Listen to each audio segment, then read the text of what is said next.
उमर साहब से मैं एक चीज़ पूछना चाहता हूँ। उमर साहब, आपने 12-13 लाख वोट इस चीज़ के ऊपर लिए अभी एक साल पहले कि मुसलमानों के ऊपर जुल्म, ज़बरदस्ती, हमारी मजहबी जो इबादतें हैं या हमारी जो मजहबी फ़राइज़ हैं उनको कॉन्स्टिट्यूशन ऑफ इंडिया गारंटी देता है, लेकिन हमारे को ये मजहबी फ़राइज़ भी अदा नहीं करने दिए जा रहे हैं। आज उमर साहब एक चीज़ का जवाब दे दें कि एक मुस्लिम बहन के साथ बड़ी महफिल के अंदर एक सिटिंग चीफ मिनिस्टर उसको बेनकाब करते हैं कोई नौकरी का अपॉइंटमेंट देने के लिए।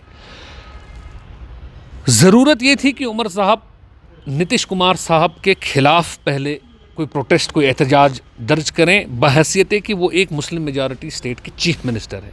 और अभी एक साल पहले लाखों वोट उन्होंने इसीलिए लिए कि मैं इस मुस्लिम आइडेंटिटी और जो मुसलमानों के ऊपर ज़ाती है इसके ऊपर मुल्क भर में आवाज़ उठाऊंगा। 6 मेंबर पार्लियामेंट उनके पास हैं, 50 से ज़्यादा एमएलए उनके पास हैं।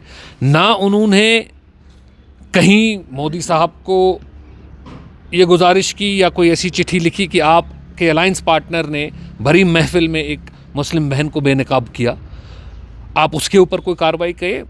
वो इस मुद्दे से अटेंशन डाइवर्ट करने के लिए जम्मू कश्मीर की एक साबका लेडी चीफ मिनिस्टर, जिन्होंने नेशनल कॉन्फ्रेंस की जो हिस्ट्री रही है वोट चोरी, जो किसी से भी छुपी हुई बात नहीं है कि कैसे पोलिंग बूथों के ऊपर उन्होंने वोट चोरियां की हैं, कैसे उनको लूटा है, वहाँ पे अगर उन्होंने इलेक्शन के दौरान में किसी से पूछा, ये अटेंशन वहाँ से वहाँ डाइवर्ट करने की कोशिश कर रहे हैं। अपने फ़राइज़ को अंजाम नहीं दे रहे हैं, अपना जो उनका सवाल बनता है पूछने का वो नहीं कर रहे हैं। क्यों? क्योंकि दिल्ली में बैठी सरकार कहीं नाराज़ ना हो जाए, भाई आपने हमारे अलायंस पार्टनर को क्यों सवाल पूछा।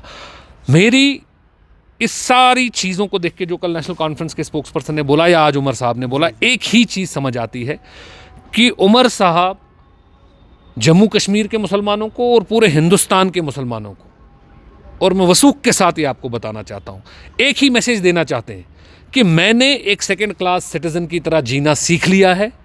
जम्मू कश्मीर की आवाम और हिंदुस्तान के मुसलमान भी एक सेकेंड क्लास सिटीज़न की तरह जीना सीख लें, और कोई भी ज़बरदस्ती जुल्म जो उनके ऊपर हो रहा है उसके ऊपर आवाज़ उठाने की उम्मीद जो है वो ना ही वो उमर साहब से रखें, ना ही उनके मेंबर पार्लियामेंट से रखें। तो उमर साहब, पहले आप अपने गिरेबान में झांकिए और उसके बाद आप किसी लोकल लीडर के ऊपर या किसी साहब का चीफ मिनिस्टर के ऊपर, आपकी कारकर्दगी ऊपर जो वोट चोरियाँ आपने की हैं, जो नेशनल कॉन्फ्रेंस जिसके लिए मशहूर है, उसके ऊपर आप सवाल उठाएं। तो हमारी गुजारिश है, जिन चीज़ों के ऊपर आप वायदे करके आए हैं आप उनके ऊपर बात कीजिए, आप एहतजाज कीजिए। पार्लियामेंट में आपने प्रोटेस्ट क्यों नहीं किया? यहाँ आपके 50 एमएलए हैं, एक मुस्लिम बहन को अगर बेनकाब किया गया, आपने यहाँ पे कोई एहतजाज क्यों नहीं किया? तो आप पहले अपनी कारकर्दगी पे नज़र कीजिए, उसके बाद हमारे पे तनकीद कीजिए। शुक्रिया।